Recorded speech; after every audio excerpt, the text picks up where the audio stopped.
Amén. Amén. Amén.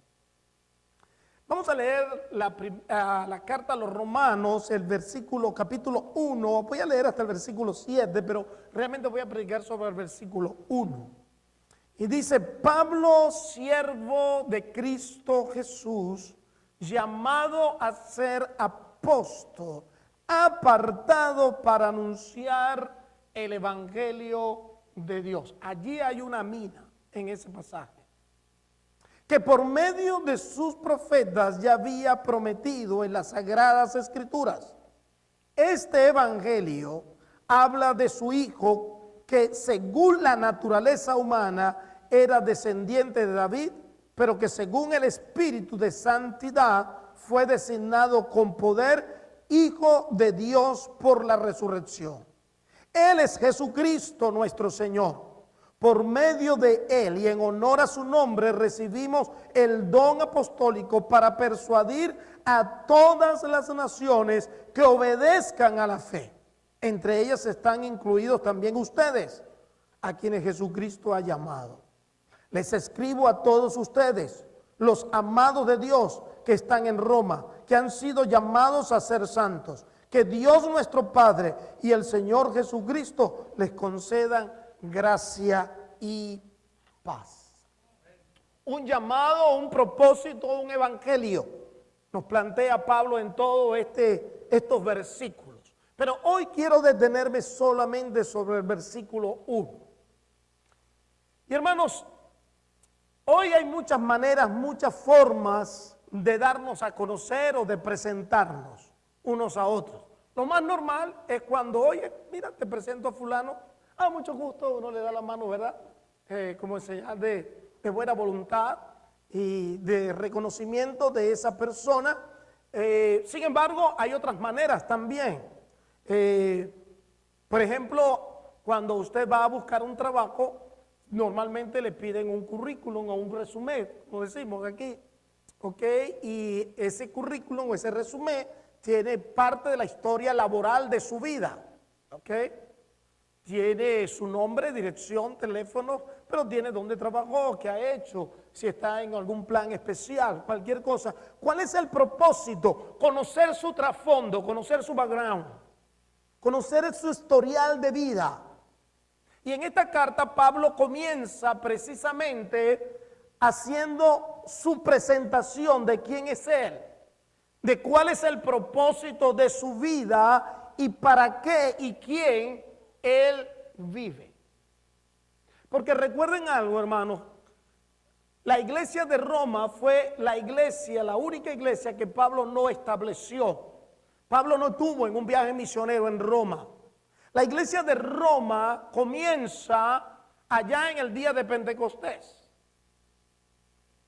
cuando el día del advenimiento del Espíritu Santo, si ustedes leen allí el capítulo 2, entre aquellos que estaban, los elamitas, los de Jerusalén, los de todas partes, dice, estaban ciudadanos romanos. Esos ciudadanos romanos que estaban allí, indudablemente luego viajaron de nuevo a su país y fueron, se cree, casi todos los eruditos están de acuerdo en eso, que fueron los que llevaron el evangelio a Roma. Pablo no conoce personalmente la iglesia de Roma, ¿ok? Simplemente la conoce por carta, por referencia, y la conoce muy bien, porque habla de ellos también muy bien. De hecho, la carta a los romanos no es una carta donde Pablo está enfrentando un problema, como es el caso a los corintios u otras cartas. Esta es una carta realmente teológica, es una carta profunda para conocer el evangelio. ¿Qué es el evangelio? Porque hoy, hermanos, tenemos muchos evangelios por allí caminando. Muchos evangelios. Y realmente nosotros necesitamos conocer el evangelio.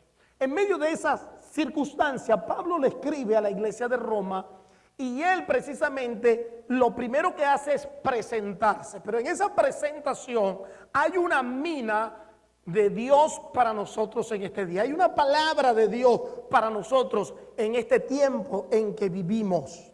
Y por eso es que hoy nos vamos a detener a considerar solamente 3 palabras con las cuales Pablo se describe a sí mismo y con las cuales él nos revela el trasfondo, su background, quién es. Ahora, Pablo al decir esto, el Espíritu Santo lo está utilizando para hablarnos en el día de hoy a nosotros.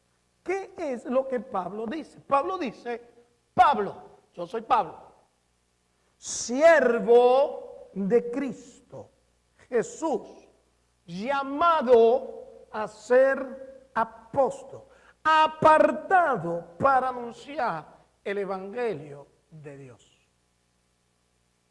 ¿Cómo se describe Pablo? Pablo utiliza, permítanme decirles esto antes, un título favorito que usa en todo el Nuevo Testamento para describir a Jesús. El título favorito de Pablo para describir a Jesús es Señor. Señor. La palabra Kyrios en el griego. Y para Pablo y para aquel entonces, la palabra Señor era un título que se le daba exclusivamente al César de Roma. Y significa dueño, dueño indiscutible de una persona, escuchen esto, o cosa. Dueño de una persona o cosa. Lo opuesto al término Kyrios es, lo opuesto sí al término Kyrios es el término esclavo. ¿Ok? Esclavo o doulos, como se dice. Pablo se considera en su presentación, Pablo dice, ¿qué dice? Siervo de Jesucristo. Pablo está diciendo, esa palabra siervo, la palabra doulos, no es realmente siervo como nosotros lo entendemos. Es la palabra con todo su peso, esclavo. Pablo está diciendo a los romanos, yo, mi carta de presentación, mi tarjeta, mi currículum, mi background, dice que yo soy un esclavo de Jesucristo. Ahora, recordemos quién era Saulo de Tarso, que después llegó a ser Pablo, ¿recuerdan? Saulo de Tarso era un religioso judío, fariseo de fariseo, que había aprendido a los pies del famoso maestro llamado Gamaliel. Era un hombre muy preparado, era un enemigo acérrimo de la iglesia, era un perseguidor de ella para destruirla. Sin embargo, Pablo tiene un encuentro con el Señor, donde Dios lo transforma completamente y lo hace una persona completamente diferente. Si usted va conmigo rápidamente a la carta de los Gálatas, capítulo 1, allí versículos 13 y 14, vea cómo dice.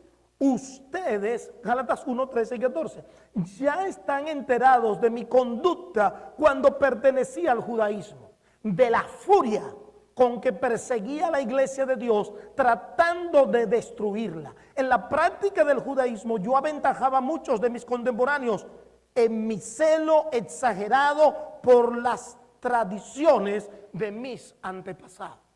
Ese era Pablo, ese era Saulo de Tarso. Dios lo transforma, lo cambia, cambia su corazón, cambia su vida. Y Pablo entonces se convierte de un perseguidor, de un religioso, a un hombre que se describe a sí mismo como esclavo de Jesucristo.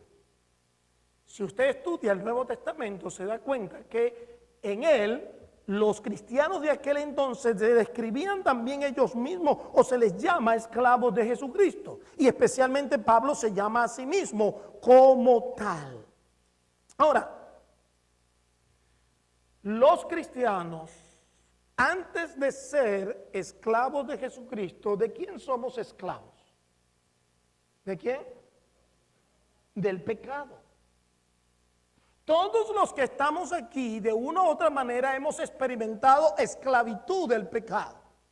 Y si somos honestos, aún estando en Cristo, todavía quedan algunas cadenas en nuestra vida con las cuales estamos bregando y estamos luchando. ¿Sí o no, hermano? Sin embargo, somos libres en Cristo, ¿verdad? Esas cadenas por fe están rotas. Y por eso yo creo en la gracia de Dios. Porque a pesar de nuestras luchas contra el pecado, la gracia de Dios es suficiente en nosotros. Pero si somos honestos, hemos sido esclavos del pecado, a unos más que otros. Algunos han sido esclavos de la promiscuidad, otros del alcohol, otros de la droga, otros de la fama, otros del dinero, esclavos de alguien, esclavos de algo. Pablo, antes de ser esclavo de Cristo, él se denominaba también como un esclavo del pecado. En Romanos capítulo 6, versículo 20, dice la Escritura, allí claramente dice lo siguiente: cuando ustedes eran esclavos del pecado, estaban libres del dominio de la justicia. Cuando ustedes eran esclavos del pecado. Hermanos, pero entendamos esto. ¿Qué es un esclavo? Para aquella época, ¿qué era un esclavo? Un esclavo en aquella época era considerado una cosa,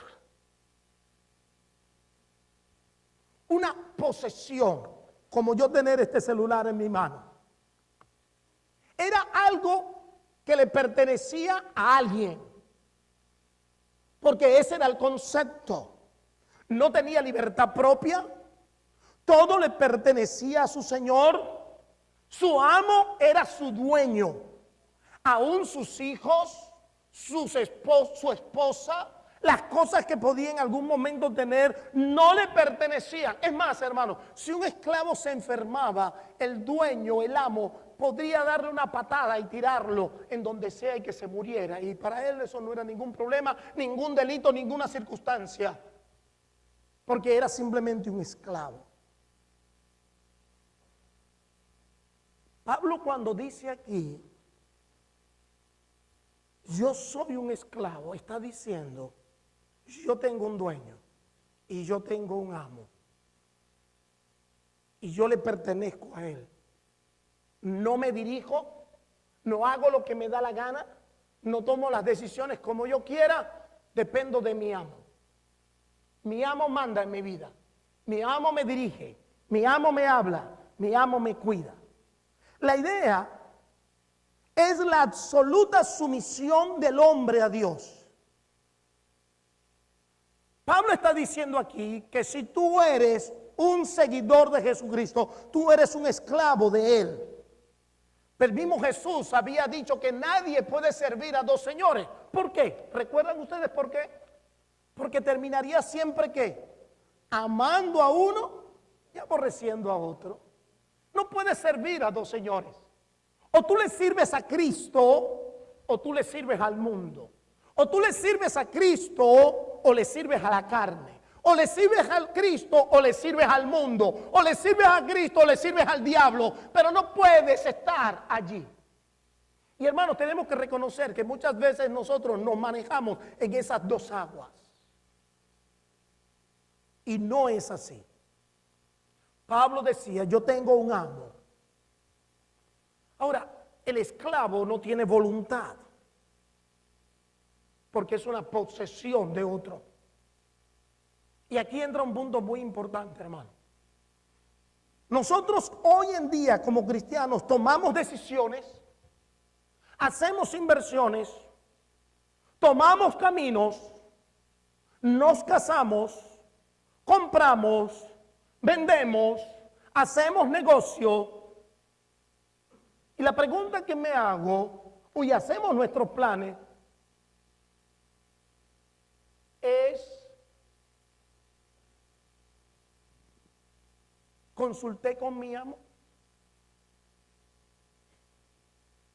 ¿Se da cuenta usted de lo que estoy diciendo? ¿Le pregunté a mi amo? Hay mucha gente que dice, yo me voy de esta iglesia porque el Señor me dijo que me fuera a otra. Yo creo que la voluntad de Dios es que yo vaya a otra. Eso es mentira, hermano. ¿Hasta cuándo nos vamos a estar metiendo mentiras con eso? Eso no es verdad. Esas son tus emociones. Eso es tu estado, cómo tú te sientes en una iglesia, pero no metas a Dios en eso. No juguemos con Dios. Yo he escuchado a personas que me dicen, pastor, yo estoy seguro que esta es la mujer o el hombre de mi vida y esta es la voluntad de Dios. Dios me lo reveló, me lo escribió, me lo mostró todo. Y a los 6 meses se están divorciando. ¿Qué es esto?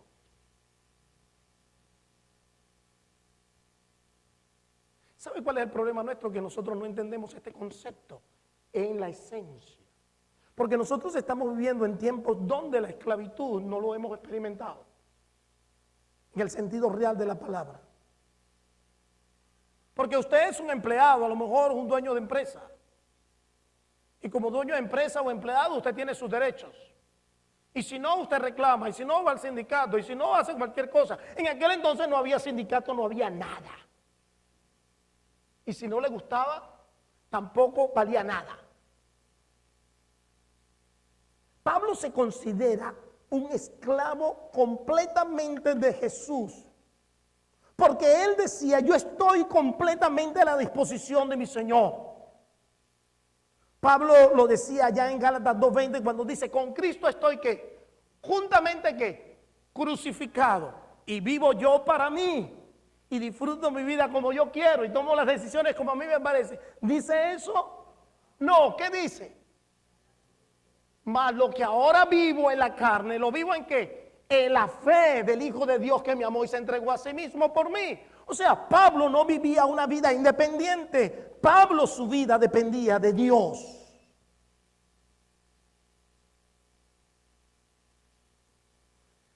La expresión esclavo de Jesucristo describe al mismo tiempo la obligación de un gran amor y el honor de un gran oficio. Describe la obligación de un gran amor y el honor de un gran oficio. Tú y yo, hermanos, somos esclavos de Jesús. Les cuento esto, en una oportunidad recibí una llamada telefónica de alguien, no lo conozco, no lo conocí nunca. Y él me estaba ofreciendo unas cosas que por cierto nada buenas. Y cuando él me llamó, él me dice, pastor, usted es el pastor Eliezer, sí, a la orden. Y de repente él me cambia y me dice, ¿cómo prefiere que lo llame? ¿Pastor, apóstol, obispo? ¿En serio? Esto es verdad, me pasó a mí. Y yo le digo, hermano, si me vas a dar algún calificativo o un título, yo prefiero que tú me llames esclavo de Jesucristo. El hombre se quedó mudo unos segundos, que en un teléfono es bastante, uno cree que se cayó la llamada. Y él me dijo, perdone pastor, nadie me había dado esa respuesta anteriormente. Porque al final, ¿qué somos, hermanos? Nada. David le dijo al Señor cuando llevó toda su riqueza para construir el templo. David termina diciendo, Señor, al final yo no te he dado nada porque todo es tuyo. Hermanos, al final todo es de Dios. Aún ese cuerpo que tú tienes y que a veces lo maltratas, si no lo cuidas, si no lo administras, no te pertenece. Dios te va a pedir cuenta por él, porque tú eres esclavo de Jesucristo. ¿Entiendes el concepto? La próxima vez que vayas a tomar una decisión, pregunta, ¿y qué dice mi amo? ¿Qué dice mi Señor? Somos a veces tan ligeros en eso. Y si usted no estudia el Nuevo Testamento, dice que tú debes conocer a Cristo como Señor primero y después como Salvador. Échale mano a eso. Si Él es tu Salvador, Él tiene que ser tu Señor. Nuestro Señor. La segunda cosa que Pablo dice aquí es apóstol de Cristo. Pablo dice allí, siervo de Cristo, esclavo de Cristo Jesús, llamado a qué, hacer qué, apóstol, apóstol, apóstol. Pablo está señalando específicamente aquí que él es, hermano, uno más del grupo de los escogidos por Jesús para ser un apóstol. porque así Él le hizo el llamado. Recibió una comisión y el Señor lo encaminó para que Él fuera uno más. Es un llamado por Cristo que Pablo fundamentaba, en donde Pablo fundamentaba su autoridad. En 1 Corintios 15, 7 al 10, Pablo dice: luego se apareció a Jacobo, más tarde a todos los apóstoles, y por último, como a uno nacido fuera de tiempo, o sea, como un abortivo, dice una versión, se me apareció también a mí. Admito que yo soy el más insignificante de los apóstoles y que ni siquiera merezco ser llamado apóstol porque perseguí a la iglesia de Dios. Pero por la gracia de Dios, por la misericordia de Dios, soy lo que soy. Y la gracia que Él me concedió no fue infructuosa. Al contrario, he trabajado con más tesón que todos ellos, aunque no yo, sino la gracia de Dios que está en mí. Pablo está diciendo aquí: yo soy un apóstol por la gracia del Señor. No lo merezco porque fui un perseguidor de la iglesia. Pero el Señor en su gracia me escogió como un abortivo, como uno nacido así como de casualidad. Y me metió en esto y soy apóstol. Recuerden que el apóstol Pablo tuvo que defender muchas veces su apostolado por ese problema, porque él no anduvo, él no caminó con los apóstoles constantemente, aunque fue testigo de Jesucristo. Porque ya en Hechos capítulo 1 o 2, recuerdan, están allí los requisitos de ser apóstol. Pero Pablo está diciendo: yo soy apóstol y pertenezco a ese grupo, y mi autoridad está en el llamado apostólico que el Señor me ha hecho. Si usted va conmigo de nuevo a Gálatas 1:1, que está muy cerquita allí, después de 2 de Corintios, dice el apóstol Pablo, hablando de su apostolado: Pablo, apóstol, y escuche esto, no por investidura ni mediación, ¿qué? Humana, sino por Jesucristo y por Dios Padre, que lo levantó de entre los muertos. Yo no soy un apóstol porque alguien me nombró apóstol. Yo soy un apóstol porque Cristo así le plació y me llamó y me colocó y me dio ese título para yo servir. Ahora recuerden, esa palabra apóstol tiene una raíz, una connotación de uno que es enviado con un mensaje. ¿Ok? Hoy en día, algunos dicen que tiene que ver con el trabajo misionero. Eso hasta cierto punto es verdad. Pero realmente, hermanos, tú y yo somos apóstoles, en el sentido de que tú y yo tenemos un mensaje que compartir con la gente, así como la Biblia dice que somos embajadores de Cristo, así como la Biblia dice que nosotros debemos ser testigos de Cristo. Bueno, el apostolado lo que está diciendo es que Pablo tenía un mensaje que compartir con una parte del pueblo, que más adelante él lo va a decir, que es el pueblo, los gentiles. Ahora, ojo con esto que acabo de decir. Porque, hermana, la pregunta que yo me hago ahora en toda esta reflexión es: ¿quién llama o escoge a los que hoy se denominan a sí mismos apóstoles?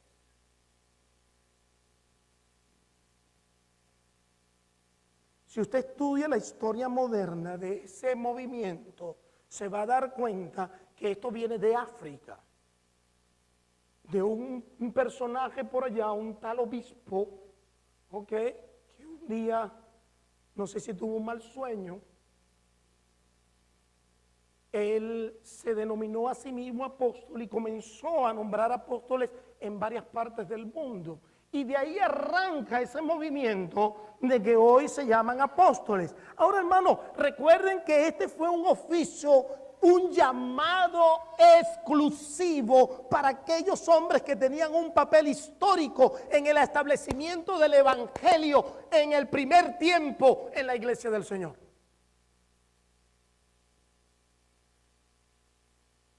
Y tenía que ver con la soteria. ¿Sabe usted lo que es la soteria? Es una palabra teológica que tiene que ver con la salvación. No hay más apóstoles en el sentido real de la palabra. No hay, hermanos. Yo sé que ustedes no me van a invitar más a predicar aquí, pero les puedo ser honesto. Si tengo que escoger predicar la palabra, prefiero predicar la palabra. Es una de las cosas que más daño le está haciendo a la iglesia. La tergiversación de cómo la palabra se está diluyendo, cómo la palabra se está utilizando, cómo la palabra se ha estado mezclando para buscar beneficios personales. Hermanos, tengamos cuidado. Yo sé que ustedes, por mucho tiempo el pastor les predicó sobre Romanos, pero les voy a decir algo. Hoy tenemos muchos evangelios y el problema es que nosotros no conocemos el que tenemos. Y si usted no conoce el evangelio de aquí, de la palabra, usted va a estar en problemas. Porque cualquier cosa puede ser buena y no lo es. Y traigo ese punto porque Pablo, al decir yo soy apóstol, lo decía con toda claridad, con toda reverencia, con toda verdad, porque lo era y lo demostró. Ahora, ¿cuál es el mensaje para nosotros? Aparte de eso, hermanos, que tú y yo, igual que él, hemos sido salvados por Cristo y tenemos un mensaje que compartir, tenemos una palabra que llevar, tenemos un evangelio que dar, tenemos una esperanza que promulgar. Ese es el trabajo apostólico. Y ese es el trabajo que te toca a ti, me toca a mí en esta era, ¿verdad? En ese sentido, de una u otra manera, tú y yo somos unos apóstoles. Pero tengamos cuidados con aquellos que dicen serlo, pero no lo son. Son imitaciones, por cierto, muy malas. Si usted se pone a ver el testimonio de esa gente, todo el mundo habla algo mal de ellos. Siempre hay algo raro en sus vidas. Las vidas nuestras tienen que ser cartas leídas al mundo, transparentes. Por último, Pablo usa otra palabra aquí que es la palabra apartado. Pablo dice allí en Romanos, en el capítulo 1, dice el apóstol Pablo, apartado para anunciar el evangelio de Dios. Esa palabra es interesante, la palabra apartado. La encontramos en Gálatas 1, 15 y 16. En Gálatas 1, 15 y 16 dice el apóstol Pablo allí lo siguiente. Sin embargo, Dios me había apartado. ¿Desde cuándo? Desde el vientre de mi madre. Y me llamó por su gracia cuando Él tuvo a bien revelarme a su Hijo para que yo lo predicara entre los gentiles. No consulté con nadie. ¿De dónde había sido apartado? ¿Desde cuándo? Mejor la pregunta. Desde el vientre de su madre. O sea, que el apóstol Pablo desde el vientre de su madre había sido diseñado para un propósito. Y Pablo es consciente de ese propósito ahora. Hermanos, cuando nosotros estamos sin Cristo, como estaba Pablo, no estamos conscientes del propósito de Dios para nuestra vida. Creemos que la vida es comer, crecer, multiplicarnos, envejecer y morirnos. Pero en Cristo hay un propósito. Y Pablo encontró su propósito en Cristo. Un propósito que estaba diseñado antes de nacer. Y Dios nos creó a todos nosotros con un propósito. Dios te creó a ti con un propósito, con un plan. Y la verdad es, hermano, que Dios desea que tú ejerzas tu propósito. Pero en medio de ese propósito está que tú puedas compartir el evangelio. Pablo había sido apartado ¿para qué? Él había sido apartado para llevar el evangelio, dice la palabra. ¿Ok? Dice allí, para anunciar el evangelio. Ahora, hermanos, déjenme decirle algo aquí. Hay algunos que son apartados, dedicados y consagrados para algo en su vida. Pero aquí hay que hacer una pequeña diferencia. Todos hemos sido llamados, todos hemos sido de una u otra manera apartados. Pero cuando Pablo usa este término aquí, la idea es alguien que ha sido llamado al ministerio. Alguien que Dios ha llamado para el ministerio. Pablo dice en otras oportunidades también que él fue llamado. Si usted estudia la Biblia, usted se da cuenta que Abraham fue apartado para que de él naciera una nación y bendijera todas las naciones de la tierra. Dios lo llamó. Moisés fue apartado y fue llamado para liberar a su pueblo. Fue llamado por Dios. Los profetas fueron apartados para declarar la palabra de Dios. David fue apartado para ser el rey de Israel y que de él surgiera el linaje para Jesús. Los apóstoles fueron apartados para establecer el mensaje de la salvación por la gracia y se estableciera la iglesia y la doctrina apostólica. Hoy Dios sigue llamando a hombres para que vengan y rindan completamente sus vidas a Jesús, hombres y mujeres, para servirles a Él. Así como Dios apartó a Pablo allá en la iglesia de Antioquía cuando dijo: apartadme a Bernabé y a Saulo para la obra del ministerio. Así Dios también está buscando hoy hombres y mujeres que Él ya ha apartado desde el vientre de su madre para que le sirvan al Señor. Hermanos, miren, en estos días estuve en una reunión, no sé cuántos de ustedes estuvieron allí en el culto unido del estado de la Florida. Y gracias, qué bueno. Y hermanos, me llamó poderosamente la atención cuando el hermano Emanuel Roque invitó a los pastores a pasar adelante para orar. ¿Sabes qué noté? Escuchen esto.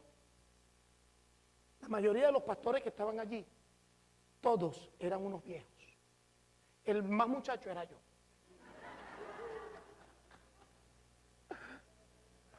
Que no sé, porque no estaba Efraín. Está buena esa, está buena esa. Sí, porque Efraín cree que es un adolescente. Díganselo. Hermano, me quedé sorprendido que yo vi un solo joven en ese grupo. Todos los demás éramos personas adultas. Y yo salí de allí pensando: Dios mío, ¿y dónde están los jóvenes que se están preparando para servirte? ¿Dónde están los obreros que van a ir al ministerio? ¿Dónde están los llamados que van a relevar a estos pastores que ya todos estamos en la última etapa de nuestros ministerios? ¿Quién va a sustituir al pastor Efraín aquí? ¿Quién me va a sustituir a mí en Casa de Vida?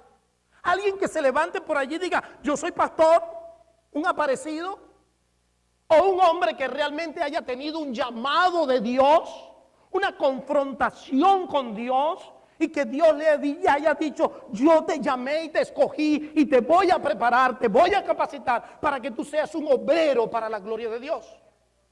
Y por eso tenemos tantos problemas hoy, hermanos, en la iglesia, porque no tenemos obreros llamados por Dios. Tenemos gente que se mete a esto, pero que no tienen llamado de Dios. ¿Sabe dónde se prueba el llamado? En las pruebas. Porque le puedo decir como pastor, hermano, que a veces yo, más de una vez, he tenido ganas de agarrar mis maleticas. Pero cada vez que yo he tentado hacer eso, escucho la voz de Dios que me dice: acuérdate que yo te llamé.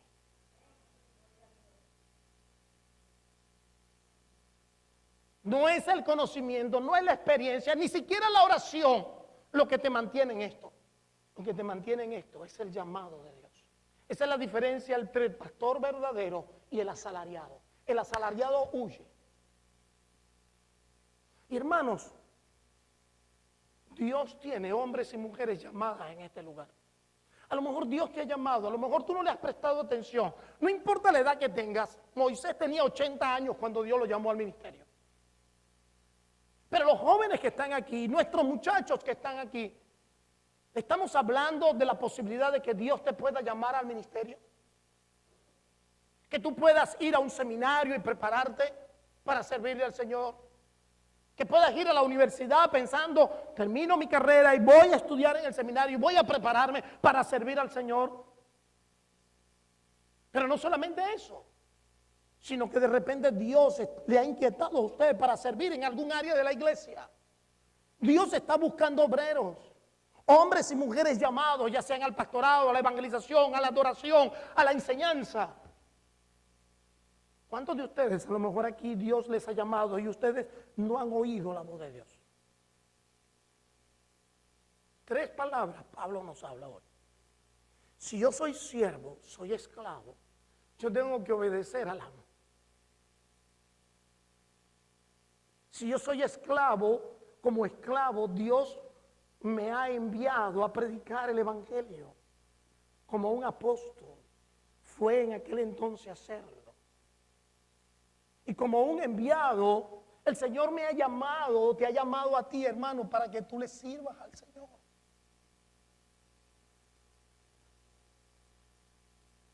Les cuento rápidamente esto. Yo nunca quise estar en esto. Nunca. Yo tuve una lucha de años con Dios para esto. Años. Yo fui un Pablo en esa parte. Yo no quería meterme en este negocio. Pero Dios en su gracia me llamaba y me llamaba y me llamaba y me llamaba y me llamaba. Hasta que me dobló, me quebró. Y yo le dije, ok, Señor, haz lo que quieras. Porque Dios llama, Dios te da un convencimiento. Y hermano, una de las cosas que a mí me convenció de que Dios tenía un llamado conmigo fue que yo no sentía placer con todo lo que yo hacía, con mi trabajo, con los proyectos que tenía. Me encantaba, me gustaba, pero había un sentido de vacío en mi vida. Pero cuando estaba en la iglesia, ya sea como maestro de escuela dominical o haciendo, yo me sentía tan feliz haciendo la obra del Señor. Encontraba propósito, encontré razón para vivir. Y en un momento dado, Dios me confirmó, me fue confirmando en los años, a pesar de mi rebeldía, mi llamamiento. Hermano, posiblemente Dios te esté llamando. Y eso no quiere decir que tú tienes que dejar todo y salir corriendo, irte a un seminario. No. Dios va a madurar ese llamado en tu vida. Va a pasar por un proceso. Pablo pasó un proceso. No fue que Pablo se convirtió al otro día estaba predicando, no. Tuvo 2 años, 3 años en ese proceso. Abraham pasó por un proceso. Moisés lo mandaron a un desierto. Un proceso de maduración del llamado para entregarle la vida al Señor.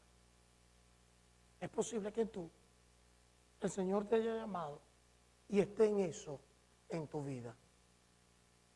Hermanos, Dios desea que tú seas un esclavo de Jesús. El Señor desea que tú seas un enviado de Jesús con un mensaje.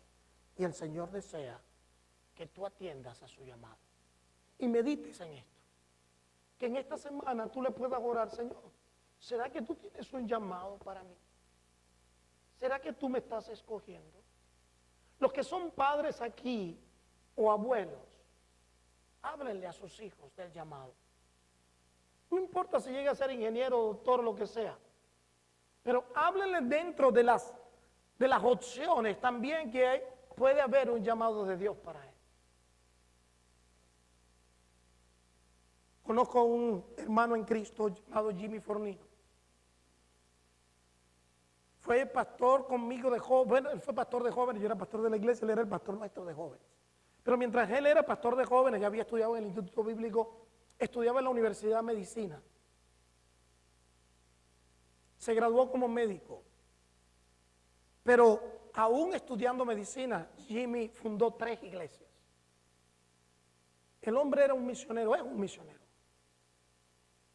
Siempre estábamos en contacto, somos grandes amigos. A pesar, él ha usado su carrera para una obra misionera. Y Dios lo usa tremendamente. Este año, hermano, se fue a Italia. Él es hijo de italiano, nacido en Venezuela. Se llama Jimmy Fornino. Este año Dios lo llamó a ir a Italia desde Venezuela. Está en el sur de Italia con su esposa y con sus hijos. Y está, adivinen qué está haciendo allí. Está abriendo obra misionera, estableciendo iglesias en el sur de Italia. Claro, él aprendió el idioma de su padre, casado con una venezolana, graduado como médico. La medicina para él no ha sido un problema, ha sido más bien una bendición. Tengo un amigo músico, tremendo músico de primer nivel. Y él siempre dice, mi música es una excusa para yo hablarle a la gente de Cristo. Porque mi llamado es realmente hablarle a este grupo de Jesucristo. Ustedes a lo mejor nunca van a llegar a ellos, dice él, pero yo sí. Y por eso puedo predicarles el evangelio. Ese es mi llamado. ¿Cuál será tu llamado, hermano? ¿Cuál será tu llamado? Dios te ha escogido, Dios te ha apartado, Dios te ha hecho su esclavo para que le sirvas a Él. En el nombre del Señor. Vamos a orar.